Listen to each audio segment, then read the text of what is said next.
سلامونه ونکې هیلې په دې چې خو اوسېږئ وخت په خیر. اکرام الله شینواری یم. نن غواړو چې تاسو ته د مطالعې په اړه باندې ووایو چې څنګه په ښه توګه باندې مطالعه کولی شئ یا how to study effectively. ډېری کسان دا شکایت کوي چې کله هم مطالعه کوم په ذهن مې بوج راځي، حافظه مې کمزورې ده، نشم کولی چې په ښه توګه باندې مطالعه وکړم. چې کله هم مطالعه کوم نو د مطالعې په وخت کې یې د زړه د تنګېدو احساس کوم، یعنې زړه مې تنګېږي. د ارواپوهانو د نظره ذهن په درې ډوله باندې دی، یا ارواپوهانو ذهن په درې ډوله باندې ویشلی دی چې یو ته یې هم ضعیف ویلی کېږي، بل ته یې متوسط او بل ته یې هم یعنې قوي ذهن ویلی کېږي. خو انسانان چې هر کله هم مطالعه کوي نو د دوی ذهن د هغوی سره چې مطالعه کوي رو ترو یعنې پرمختیا کوي، د دوی ذهن ازادیږي. بغیر د مطالعې نه موږ نشو کولی چې هغه خپل ګول خپل اهدافو ته ورسېږو.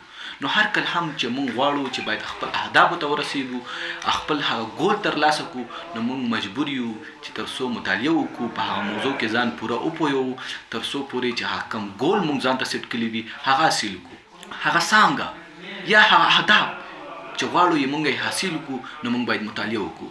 که یو محصل د ادبیاتو محصل وي نو هغه مجبوره مکلف دی چې یوازې دا نه چې هغه چپټر یاد کړي، هغه مجبوره مکلف دی چې په ادبیاتو کې یو پراخه مطالعې ته ضرورت لري چې هغه باید وکړي.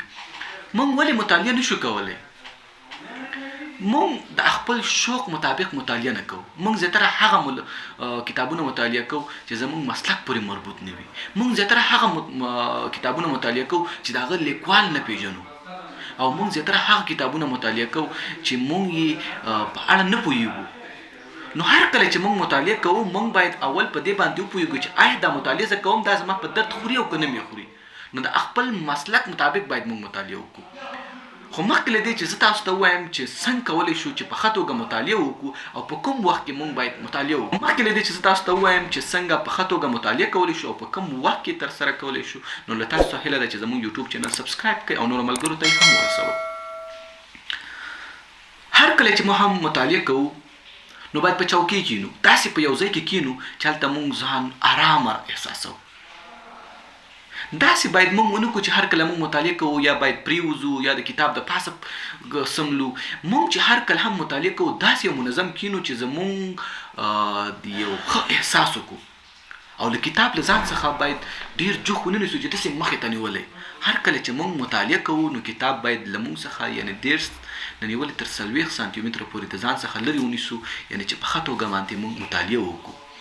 نه باید چې داسې موږ باید داسې وکړو، موږ باید کتاب له ځان څخه د 10 څخه تر 40 سانتي متره پورې لرې ونیسو. راځو کله چې هم موږ مطالعه کوو د هغې کوم مهم یادښت چې وي هغه باید ځان سره واخلو. یو یادونه باید وکړم، هغه همدا ده چې کله هم موږ مطالعه کوو په دې ذهن نه کوو چې مطلب زه دغه ټول کتاب حفظ کوم. موږ مطالعه داسې کوو چې د هغه نه یو مفکوره اخلو، یو مفهوم یې اخلو، ځان پرې پوهوو چې په دا کتاب ما مطالعه کړو، په دې کې یعنې د لیکوال مطلب څه دی. نو که تاسو وګورئ ډېری محصلین د امتحان په شپه باندې ټول کتاب حفظ کوي، خو وروسته یو ورځ وروسته که د هغه نه پوښتنه وکړي چې ځوانه په کتاب کې څه یاد کړي، نو له هغه څخه ټول هر څه ویل وي. علت یې څه دی؟ علت دا دی چې هغه ټول کتاب میخانیک کوي، هغه مطالعه نه کوي. نو هر کله هم چې مطالعه کوي هغه مهم یادښتونه چې وي هغه ځان سره نوټ کړه او مهم یادښتونه یې واخلئ تر څو پورې چې د لیکوال په مطلب باندې تاسو پوه شئ چې یعنې لیکوال څه غواړي، څه یې په کتاب کې لیکلي دي. کله چې هم مطالعه کوي مهم عبارتونه، مهم ټکي ته ځان ته یو انځوري شکل ورکړئ. اوس مثال په طور باندې که تاسو مطالعه کوئ د کونړ په اړه باندې، نو کونړ تاسو ذهن ته راولئ، په کونړ یو ذهن کې یو تصویر جوړ کړئ چې کونړ څنګه دی، څنګه غرونه لري، څنګه سیندونه لري. که دغه شکل تاسو ځان سره ذهن کې جوړ کړئ، یعنې د کونړ په اړه باندې تاسو بیا واورئ نو ډایرکټ تاسو ذهن ته هغه تصویر راځي. هر کله چې هم مطالعه کوو په مجلس کې مه کښېنئ. کله هم چې مطالعه کوئ نو ځان ته یو مشخص ځای وټاکئ تر څو هلته لاړ شئ او هغه ځای ارام واوسېږي.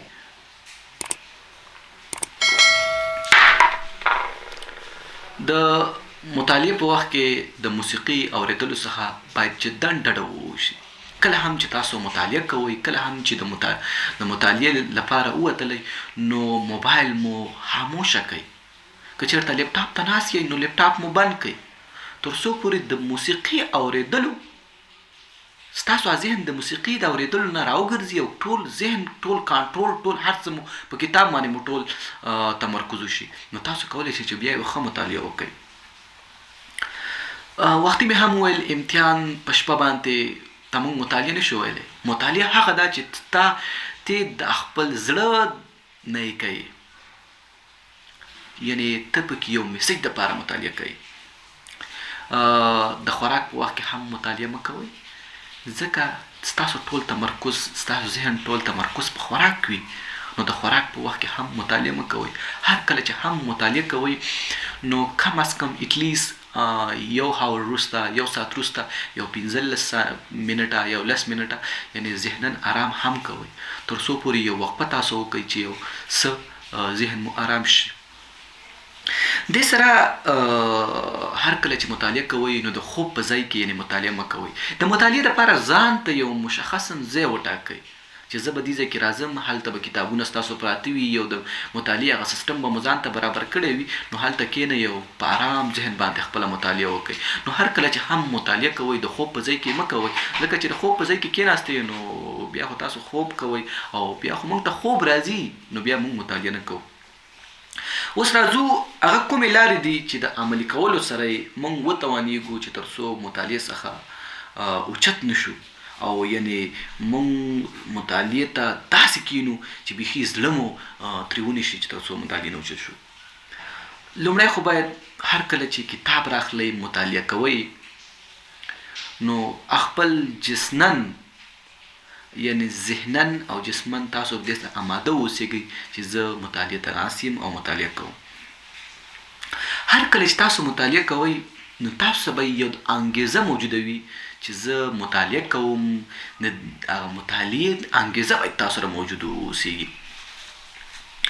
دې سره هر کله چې تاسو مطالعه کوئ د مطالعې هغه اصول تاسو مراعات کوئ. داسې نه چې تاسو یو مجلس کې ناست یو تاسو مطالعه کوئ، نو دا خو مطالعه نه کېږي.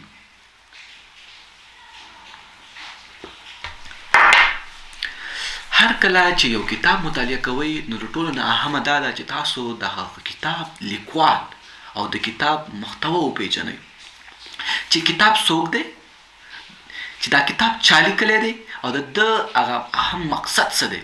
اوس که تاسو وګورئ سی یو ایٹ د ټاپ، دا کتاب چا لیکلی دی، د ده محتوا څه ده. نو هر کله چې تاسو مطالعه کوئ، هغه کتاب مطالعه کوئ، اول تاسو په دې باندې ځان وپوهوئ چې دا کتاب چا لیکلی، دا محتوا څه ده. بل د مطالعې په وخت د خپلو شتو تجربو څخه استفاده وکړئ. د شتو تجربو څخه استفاده په دې معنی باندې چې تاسو چې هر کله هم مطالعه کوئ نو په دې کتاب په اړه چې څه لیکلي وي تاسو په دې کتاب کې خپل ځان یعنې ځان پکې راونیسئ. مطلب تاسو وګورئ د کتاب کې تاسو داسې فکر وکړئ چې دا کتاب یې زما په اړه لیکل شوی دی. که یو قصه لولئ نو داسې سوچ وکئ چې دا کرکټر په ځای باندې ځان فرض کړئ چې دا کتاب زما په اړه لیکل شوی دی، نو هغه مطالعه تاسو ته بیا ډېر زیات جالبه وي، تاسو ته ډېر زیات خوند درکوي. هر کله چې هم مطالعه شروع کوئ، مطالعه ته کښېنئ، له ځان څخه یو څه سوالونه وکړئ. آیا چې زه دا کتاب شروع کوم زما لپاره څومره مفید دی؟ آیا دا کومې پوښتنې چې زه لرم په ذهن کې دا ورسره حل کېږي که نه؟ نو کله هم چې تاسو له ځان لپاره سوالونه ولرئ په هغه کتاب کې، کله هم چې تاسو هغه کتاب ختم کو، کله چې هم تاسو هغه مطالعه وکړه، له ځان څخه وپوښتئ چې ما څه یاد کړل.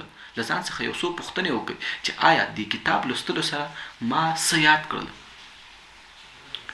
او دې سره سره د ټولو نه اهم چې ډاکټر سټیفن کرسچنز a great philosopher هغه وایي هر کله چې تاسو یو کتاب ختم کو، پای کې یو ښایسته سکسسفل سټوري وي، هغه یو ملګري ته ووایئ چې روجانه ما کتاب غته، هغه کې دغه یو ډېره ښایسته جالبه قصه وه، یو ښایسته دغه پکې تر څو پورې زما په زندګي دغه تاثیر درلودو، یعنې ستا په زندګي به هم دغه یو تاثیر ولري. بل یو اهم اړخ زموږ سویې ولې ورځ ته ورځ ټیټېږي، وجه یې څه ده چې یو مو مطالعې ته زړه نه کېږي، بل زموږ سویې ورځ ته بلې ټیټېږي. اهمه وجه دا ده چې موږ په پوهنتون کې، په مکتبونو کې، په لیسو کې مسلکي استادان نه لرو. یعنی لرو یې خو ډېر په کم اندازه باندې موږ مسلکي استادان لرو. دې سره سره په کورنۍ کې موږ هغه کم فرهنګي فقر چې موجود وي، که موږ وګورو کتابتون نه لرو، اخبار نه لرو، مجلې، راډیو، تلویزیون نه لرو. همدغه وجه ده چې زموږ فرهنګي فقر سره مخ یو. که موږ چېرته خپل یو اخبار ولرو، خپل یو تلویزیون کې داسې یو مواد موږ ته خپاره شي چې هغه زموږ د مطالعې، هغه زموږ د معلوماتو کې د ډېروالي سبب کېدلی شي، نو زه فکر کوم چې دا به موږ خپل فرهنګ سره ډېر وده کړې وي. خو که زموږ تلویزیون موږ وګورو، دغه وګورو، زیاتره غیر فرهنګي شیان پکې خپرېږي. دې سره سره زموږ د کورنیو د غړو ډېرښت دی چې زموږ اطاقونه کم وي، موږ نشو کولی چې هلته په یو اطاق کې ځان ته کینو، یعنې ښه توګه باندې مطالعه وکړو. نو دا هغه وجوهات دي کوم چې موږ سره د مطالعې په شوق په زیاته کولو کې کومک کوي.